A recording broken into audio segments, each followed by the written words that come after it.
Good afternoon, Madam Chair. Thank you, committee members. Pleasure to be here this afternoon. While I am equipped to offer a perspective on Canada's immigration system as an employer and as a policy analyst in natural resources, there are many such perspectives out there, and those ones can speak to the importance of getting immigration right for Canada's economy. Today, I wanted to speak to this issue as an individual, as someone who thinks deeply about these issues, so that I can address the cultural and social dimensions that must be considered in the design and implementation of Canada's immigration policy. The success of Canada's immigration system must be defined by the needs and demands of Canadians. It must be ethical and fair to those seeking to come to Canada for a better life, whether for a short stay or for the rest of their lives. And most crucially, it must be conducive to a high-trust social fabric and cohesive national identity. Perfect unity is not likely in a diverse, pluralistic society, but we can't let the perfect be the enemy of the good. Immigration is about more than just the composition of a fraction of our labour market.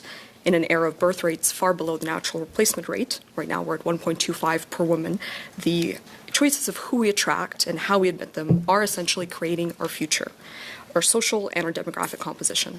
There is no values-neutral approach here. And anything that espouses such a thing is conceding to the values of whoever most effectively moves through the system. The values-neutral approach has failed at cultivating public trust, ensuring administrative fairness for newcomers, and advancing a culturally informed view of population growth. It has also empowered those who don't respect Canadian laws or values to behave with impunity, exploiting our immigration process in the system. According to polling conducted by Abacus last month, a plurality, 49% of Canadians view immigration somewhat or very negatively. Only a quarter view it positively. Other surveys point to a more negative view by those who have immigrated in decades past. You will have heard considerable evidence, I imagine through this study, if not prior to it, that immigration programs have been gamified. The rampant side door stream that emerged in recent years via post-secondary institutions is one such example. Living in Vancouver, many of my friends... Pardon, Madame la Présidente. Sorry to interrupt. A quick question. Interprète qu'elle puisse se rendre à la fin de la séance. Et là, je pense qu'elle va manquer d'air si on diminue pas le débit de nos amis témoins. Voilà. It is true. Even in English, Ms. speaking very quickly. And just for our translators, I'll just need you to slow down a little bit. Thank you. Thank you. Appreciate that. Gamification is taking place, and it's having an unfair impact on Canadians and also on immigrants who are newcomers.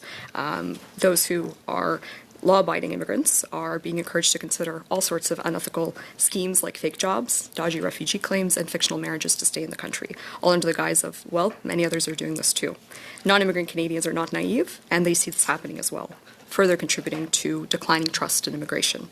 I support the principles that MP Rumpel-Garner intends to advance in amendments to Bill C-12, particularly efforts to ensure that criminals are held accountable for crimes, which is a crucial aspect of ensuring systems functionality.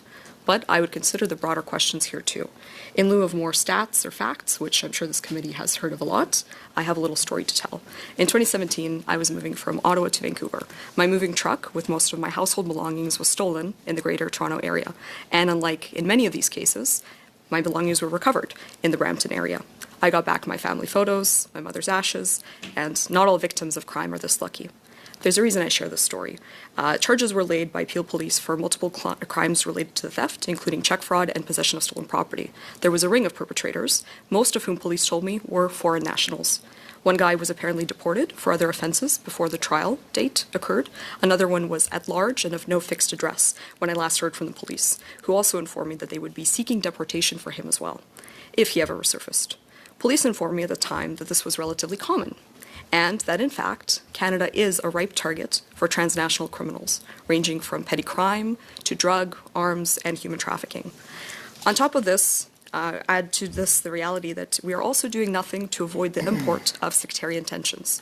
And it is clear that the value-neutral approach to immigration is no longer serving Canadians.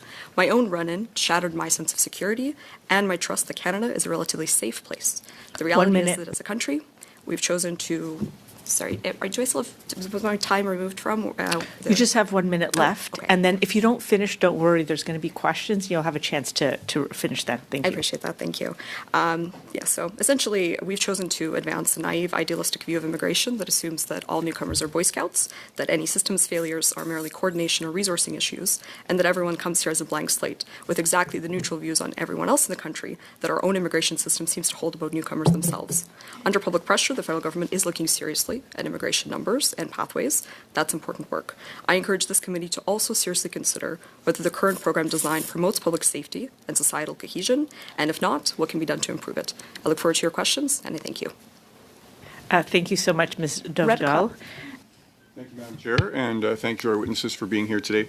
Ms. Dovgal, you've written, I read your article here on our national culture, and under this current Liberal government, we've seen record-breaking levels of immigration and not a lot of planning going into things like housing infrastructure or integration, for that matter. So in your view, has this mass immigration approach without a cohesive framework contributed to the social and economic breakdowns that we're seeing in our country? It's absolutely clear that we have seen this robbing Peter to pay Paul phenomenon taking place, where some of the advantages economically and in terms of demographic sustainability we've been getting from immigration, at least on paper, and then in reality, we've been seeing a lot of the pressures. I also do a lot of housing advocacy, and in cities like Vancouver, rental rates are incredibly unaffordable. We see direct ties with inbound immigration numbers and the price increases you see year over year. Ms. Dovgal, I'm just going to stop your time for a second. Just please speak clearly, and as you don't have to go so slow, but just a little bit slower. Oh, just get closer to the microphone. Thank you. Sorry, thanks so much. It definitely, I think there's a phenomenon that you're describing, and it's contributing to cultural breakdown. I think a lot of young Canadians of my generation are profoundly stressed, profoundly anxious about their futures, and it's because we have chosen to fix one problem, which is our collapsing demographics, without doing the deep, necessary, and difficult work of ensuring that the infrastructure is there to support all the people coming into the country. So do you think that people in your generation are lacking, do you see people lacking jobs, and maybe we haven't put the effort into getting those people working in some jobs, and sometimes we bring in immigrants in cases where we shouldn't? Yeah, I think there's a lot of things going on. One of those is competition that comes from immigration. I think it's fair to say that there are definitely examples where we don't have Canadian workers who can do certain jobs, or Canadian workers don't want to do certain jobs, whether they be highly skilled or service jobs, and that immigration is a solution for some of those things, but I think we've been working a little bit too intensely to increase those numbers uncritically, and the result is a lot of those pressures are being felt by Canadians, and that's why we've seen such, abysmally low support for immigration coming out in the last couple of years by the public. So Conservatives have called for immigration levels to be tied to things like our ability to house people, the jobs that are available, healthcare, those kinds of things, rather than some random numbers pulled out of the air or driven by someone else. Would you support this kind of pragmatic immigration policy that prioritizes integration over ideology? Yes, I would support the idea of pragmatic immigration policies, absolutely. But I think my argument as well has been that we need to not just do it purely with a focus to the economy, because if we do that, we're giving up to the system dynamics, and those system dynamics aren't creating the types of outcomes that we want in terms of the composition and the high trust that I think Canadians expect from our society. And, it's one of the reasons immigrants like my parents come to this country and came here for decades, because they want to be safe, they want to have a place where they can respect each other and live in a pluralistic society. And I think we failed not only on some of the economic components of immigration recently, but also on the cultural components. So tell me a little bit more about the cultural side then. So, what sorts of things would you like to see different to help us to maintain and to improve the cultural side that you're speaking about? Yeah. I think the piece that you were referring to earlier, it speaks to the broader kind of approach that we take to Canada's identity. So beyond the scope of this committee, for sure. But we need to define what it is to be Canadian. And we are, in a sense, post-national. Many of the people who live in this country come from different places, speak different languages, have different ethnic backgrounds. That is the strength of Canada. But we can't do it in a vacuum where the focus is on, looking with shame and some degree of disgust on how we got here, how this country was founded, if we want to present any kind of unified front on who we are. And a lot of the immigrants that I speak to who are coming here now, they don't see anything to being Canadian beyond just civic values. And to them, that's not a particularly strong or compelling case. And I think that's an easy one. No, it's a difficult one, but it's a necessary one broadly. And then as it relates to immigration specifically, I really like the general frame of going after people who are outright disrespecting the compact that comes with immigration. They're not obeying the law. They're launching, fake claims to try to get into the system. And I think those are basic principles-based things that we can do to ensure that the immigration system itself has integrity and reflects the values that Canadians expect it to have. So to kind of paraphrase what you just said, you're saying that we should be strict with our rules. If you break the rules, if you break our laws, if you don't follow the cultural norms that we have in terms of legal laws, you should be not considered to stay in the country. Is that kind of what you're saying? That's right. Yeah, I think clear, transparently applied rules are critical, and likewise, it is pretty important that it's not rules in a vacuum. So, in terms of the this cultural piece, you kind of referred to our previous Prime Minister Trudeau talked about that we're in this post-national world, and you used that word, but you said it could still have value and meaning, and so. How important is that to maintain in order for newcomers to kind of integrate into the what we call Canada? I think post-nationalism is a reality, but it is not an objective goal, nor should it be a goal.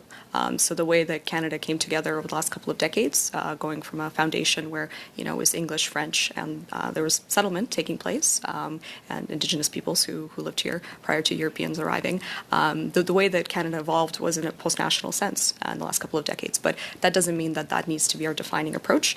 It's a reality that we need to accept, but we also need to create space for important conversations that are happening now about what it means to be a Canadian 2025 onwards. Thank you, Mr. Radekop. Thank you, Ms. Dogval. Thank you, Madam Speaker. My questions will be addressed to Ms. Dogval. You wrote in a piece of about the strong national culture. Specifically, you highlighted the pearls of maintaining civic cohesion amid a multi-ethnic society. Please very briefly initially define what you mean by national civic cohesion, and then in your opinion, how have recent immigration levels in the last 5 to 10 years affected overall national civic cohesion in Canada? Thank you so much. I'm a historian by training. I became a public policy analyst and commentator after spending 5 years studying, the religions and cultures of East Asia in a pre-modern context. So I spent a lot of time, studying what it takes for a civilization to form and the conditions under which civilization can retain its relevance and strength in a world that changes. And the nature of the changes we are seeing today in the 21st century are truly remarkable. It's a very different world. Things move very quickly, and civic cohesion and identity in today's context has to be about how we maintain a high degree of trust with each other, because systems alone are not enough to do that. People need to be able to trust that the person that they share, a wall with, if they live in a condo or a townhouse, is someone that they can trust to look out for them. It's about trusting that informal systems, like in employment, are going to be fair. They're not going to be baked with the results. So things like that, I think, are crucial and part of the answer. And I think the lack of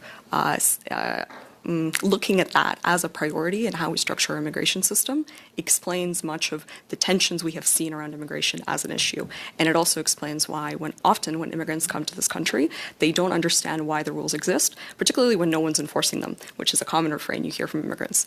You're telling me I can just lie on my taxes? And that's a thing I've heard. Not that I'm endorsing that view, but it's a thing that a lot of people say because they don't understand why we can somehow simultaneously have, quote unquote high trust, but also low enforcement. And we're seeing that high trust disintegrate in lifetime right now.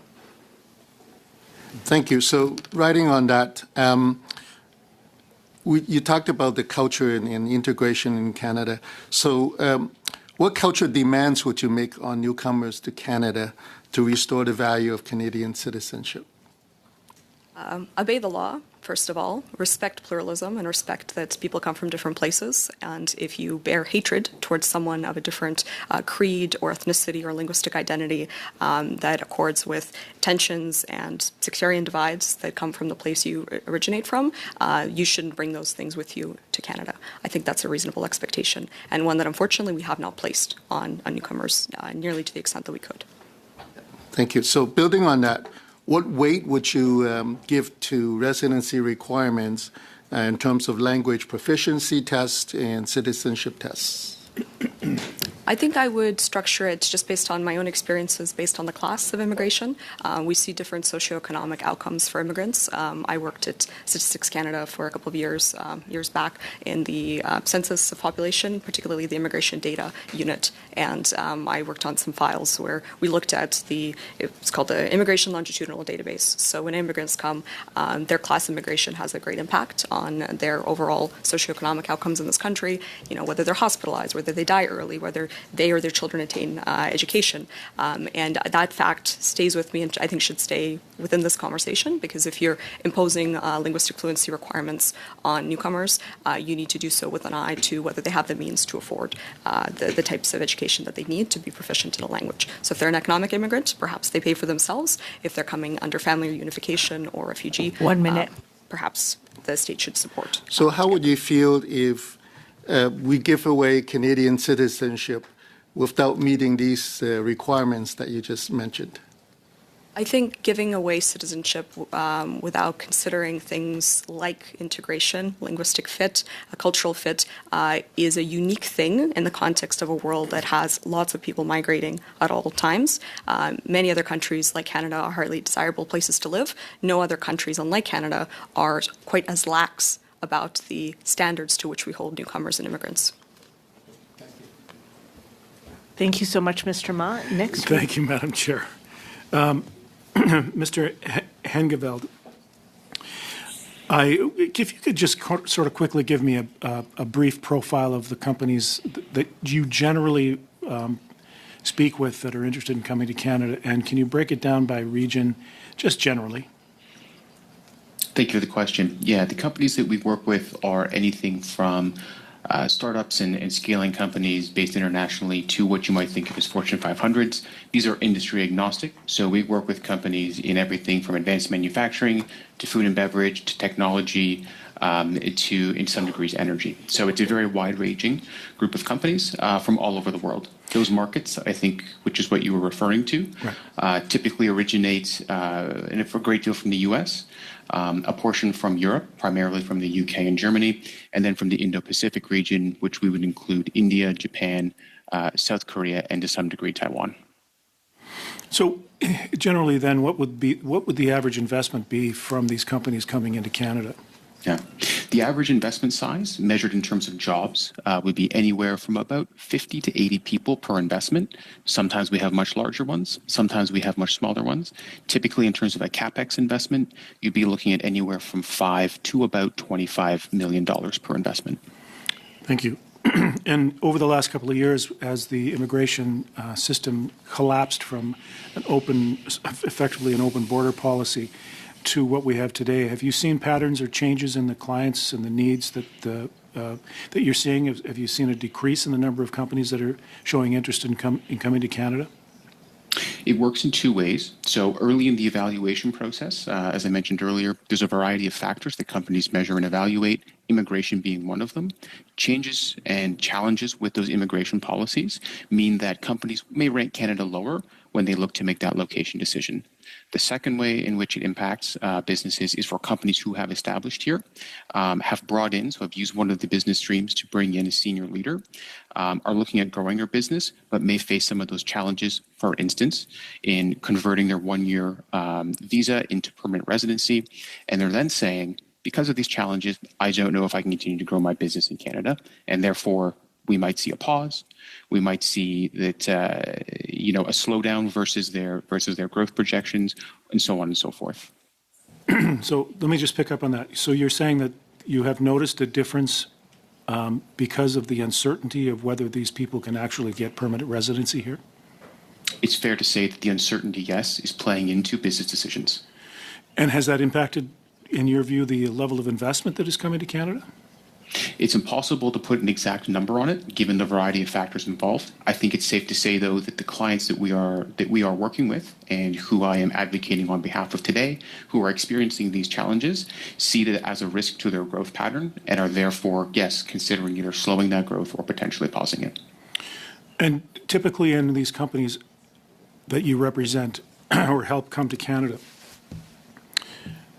on average, is it one or is it more than one on average of people that want to obtain status in Canada? If I think I understand your question correctly, how many of the number of, typically it's a very small number per investment or per company that's expanding to Canada, 1 to 2 senior leaders. Their goal is to bring their technical expertise, their leadership, and their business model to Canada, establish the expansion here, hire, scale, and bring Canadian workers on board. Sometimes, and in fact, the vast majority, these are fairly temporary, where it's going to be 1, 2, 3, maybe 5 years until they get the company up and running. Once they feel that they've hit that level in confidence, they might then return to their home country. Oh, so it's a situation then that most of these companies that are coming here, and I'm going to differentiate, these are substantial companies with substantial capital assets. They don't typically stay in Canada then, the leadership that come here. To clarify, some do. Some may choose to stay here, build a life here, bring their family. Others may choose to return to their home country. It varies. Do you have any data on that at all? I think it's safe to assume that roughly 1/3 of the companies that Toronto Global interacts with and brings to Canada access business immigration programs. It's safe to assume that of that 1/3, the majority are using these business pathways and are considering staying as part of that or potentially returning. I'm afraid I don't have an exact number for you right now. Thank you so much, Mr. Hengeveld, and thank you so much, Mr. Davies.